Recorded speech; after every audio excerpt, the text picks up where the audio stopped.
microtransactions when it comes to Diablo Immortal. Diablo Immortal is I believe is an RPG, and this RPG game has a lot of, it basically has a lot of microtransactions in the game. And there was some research of this gentleman. I believe he spent over $100,000 or $15,000. Don't call it research, first of all. But go ahead. So I'm gonna let you finish. But it was a lot of money. He spent a lot of money to get this one item in a game that was worthy of even a microtransaction, and a legendary gem, which is one thing that you're going to equip onto your build. Yep. It's not even the whole build, so you're going to be spending even more money overall. Yeah. But that's just, we'll get into it. But go ahead. But yeah, so basically what ends up happening is that you got someone like, companies who are putting these microtransactions, and some of them are done well. I won't say every microtransaction is bad, right? Sometimes there are games that do it well, and that's why battle passes are a thing now, to kind of deteriorate the gambling, kind of feeling like gambling and kind of just giving you something to work towards. It's a little bit more acceptable that way, and that's why we see a lot of big companies kind of going over to something less like a battle pass or something like that, right? Because it's being more widely accepted, and it kind of takes away that gambling feeling that you might have from it. But Diablo if you're trying to get into a game like Diablo Immortal, all of a sudden you're there spending $15,000, $100,000 just to get this one gem. It's outrageous. It's crazy to me, and that's unacceptable. And I don't support that. I don't think that's okay for any company to do. It shows a side of greed on a whole nother scale, of a level of greed, and it's taking the community, and it's like basically not even respecting the players, right? At that point, and not even being for the players. And I don't condone that. I just think that's not fair. It's not fair. You got a lot of people who have kids who sit there and work really hard, and even people who come home and they have bills to pay, and maybe this is the only game they play. They shouldn't have to spend $15,000 just to get a legendary gem. That's unacceptable. But that's my take on it. I feel like that, a lot of these companies have to, if you can't do it right, do away with it, right? And if you're gonna do it right, make sure you do it that it benefits the player as well. Someone who's giving time to this game, someone who's putting in 100 hours to this game, give them a benefit, right? Of wanting to play your game. If I can just go into a game and purchase all these microtransactions, and all of a sudden destroy everybody I come across. And not only that, but then in order to get a legendary gem, I have to sit there and, some games at one point were doing this, so you have to pay 1,000 hours just to get one legendary piece. It's crazy. Now, or you'll go and you'll have to sit here and spend $15,000 like a gentleman did. So it's like, it's unacceptable. You shouldn't have to do that. It doesn't make it fun for anyone. But what's your take on it, Mag? Talk to me. Well, on the end of the day, it comes down to two factors. First and foremost, a business is a business. If I open up a corner store and I sell water for $8, 1 gallon of water for $8, and you buy it, that's your fault. It's not mine. Yeah. I'm doing business. When the pandemic hit, I had to go run around stores. I literally went to 7 or 8 stores. Nobody had water. And the one store that had water, he was selling a gallon of water for $6. Okay, this is a true story. I looked at his face. I said, "You kidding me?" So then I drank faucet water for a couple weeks because I was like, "Hey, I ain't paying no $6 for 1 gallon of water." I just felt like it was disrespectful. The facts are, if you're a player or you're a consumer of any product, you have a choice. The problem with our society is that they feel like they don't have a choice. They need to get every new iPhone every 6 months. They need to, buy every single whatever it is that comes out to try to be a part of the whole. Hey, did you watch that movie? Yeah, I saw it. You only watch it to tell people you saw it. You wasn't even excited to watch it. You're just watching it to tell people you've seen it, which is terrible. Only spend your money and time on things that you value and you care for, is my thoughts and opinion. Because If it's a game I love and I want to try to support it, and they got a lot of new skins, hats, and clothing, and this, and the gun skins, and all that cool stuff, I'll support it because it's my favorite game. And it's like, hey, go take my money. You earned it. I'm wasting my money, but it's fine. I'll support you. But in this case, the situation was a dude supposedly trying to prove that the company's bad. Okay. You don't prove a company's bad by spending money on them and then deleting it. The bad part was he also just deleted it and said, you know what? I'm just going to delete it to protest, supposedly protest. That was his excuse. Trying to make himself look good. The issue is you look like a dumbass, all right? If you spend $10 on something and then break it or throw it away or delete it, you're still a dumbass. And then on top of that, you're supporting the problem. Hey, I don't like this thing you got. I'm going to spend $15,000 on it. Let me go and, let me help you out. But listen, I don't like what you're doing, though. Yeah. Here you go. Like, how smart are you as a person to do something like that? Nobody in their right mind should be doing this. So, and this is not a regular, just a insane person. You know, mental health is a real thing. This is a content creator who purposely wanted the publicity, and we're talking about it. I don't want to give him a shout out either, but we're talking about it in the sense of it's a topic for 2 weeks. It's going to be going for a while now because it's an industry problem also. Right now, there's a lot of microtransactions in games, and that's fine.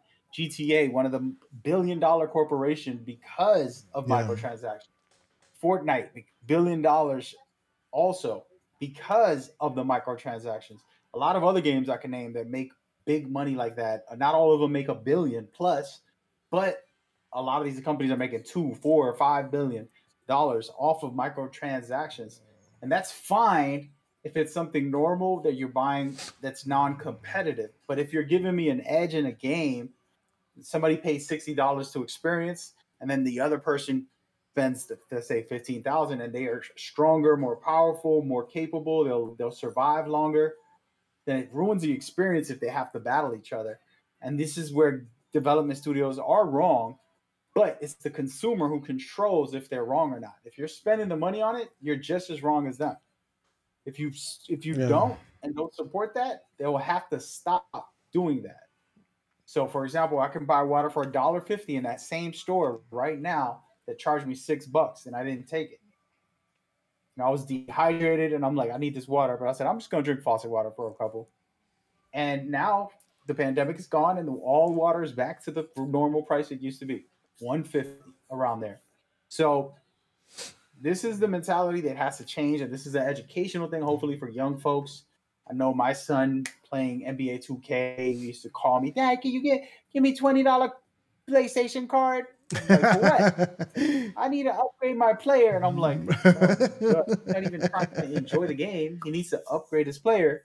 And it's like, all right, I just did it a few times, but I explained it to him. I was like, listen, you're supposed to enjoy this game.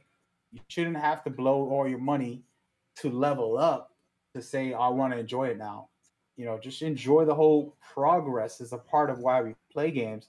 It's the experience. So there's a long story to get into development. There's a long story to get into consumerism and all of this different conversation. Yeah. But that's what I feel about this topic. And it needs to be said that don't support anything with your time or money if you don't feel it's worth it. Yeah. Just a logical, common sense thing. I agree with that. Yeah, I agree. I agree with that. But what I would say, yes, to say a content creator did go and expose this, right?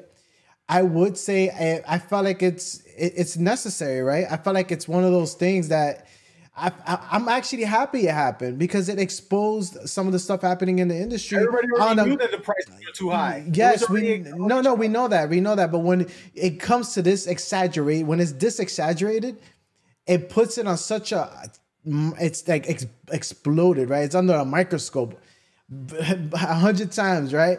So all of a sudden it's like everybody is so exposed that these companies now are shaking in their boots a little bit and saying we need to be better now because we can't be that guy, we can't be these guys, right? We can't have another creator, a content creator expose us in this way, right? So it puts them in a place where they have to be careful now. and do things right. They were already in that place. And do things, yeah, they were, but not to this point.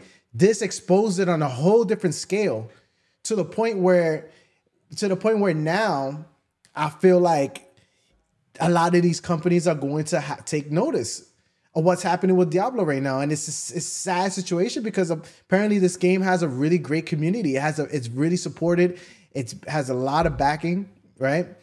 And for a game like this to be under the scrutiny that is being under right now, it's sad, but at the same time, it needed to happen, right? Because eventually the bubble was gonna burst eventually, right? With these microtransactions and these companies trying to, and I understand why it's done, right? Business wise, of course, it's gonna drive more money. You want to continue to build some type of recurring revenue in a game that you put out for $70 now, because everything now is $70. And that's another topic we're gonna get into. There's something else down the pipe that we're gonna get into a little bit later today regarding $70. But oh my gosh. So then my thing is that right now I feel like this happening, it needed to happen, right? Now these companies, they start to tend to take notice. They don't want to be Diablo, the next Diablo. They want to sit here and say, you know what, let's be better. Let's be still pro-consumer, because there has to be a happy place. And there has to be a way to do it. And some companies are starting to find that nice, happy medium, right? Of how to still get microtransaction, to get that reoccurring value where it continues to generate some type of income, still put out the game for $70 and still be able to support it and be able to know that you have that revenue stream coming in so you can make the next big title. So I understand why it's done, but at the same time, something like this exaggerated like Diablo was, it's unacceptable. It's unacceptable, and it needs to be done. And that's my take, man. I just feel like something needed to give. So that's how I feel. Any last words on this, Meg? He has nothing to say. Oh man. But like I said, I do agree with like I said, if you don't want to support something, for sure, don't spend your money on it, right? But then I have to have some compassion too, right? Because like example, you got NBA. I'm gonna get into, now we're going deep. Now we're going, because Mag want to be quiet. We're gonna get deep now. So you got NBA 2K. NBA right now has been they're dominating the basketball franchise, because there's nothing else that's out there that can compete with 2K right now, because NBA Live is not out right now. Sadly, they don't have a competition. NBA Live is not out, so 2K has no competition in that sector when it comes to NBA games. So NBA 2K is out. They put microtransactions in their games. Let's say you have, that's all you play is NBA basketball games. That's your niche. That's what you love. But when you are getting into microtransactions, start to diminish what the game that you love and make it very hard.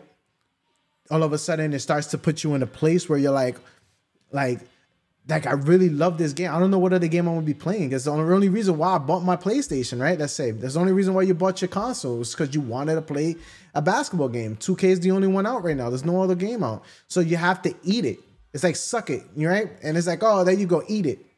Yeah, you can't, because what else what other basketball game you're gonna play? You don't have another one to go to, so you have to sit there and take that, right? And it's not okay for companies to abuse it, and that's why that's why I feel the way I feel. Like, yes, don't spend your money on it, but then you have to have some compassion and say, but what if that's the only reason why they even wanted to game in the first place? And now you're basically saying, well, too bad. I don't know what else to tell you. There has to be some compassion there.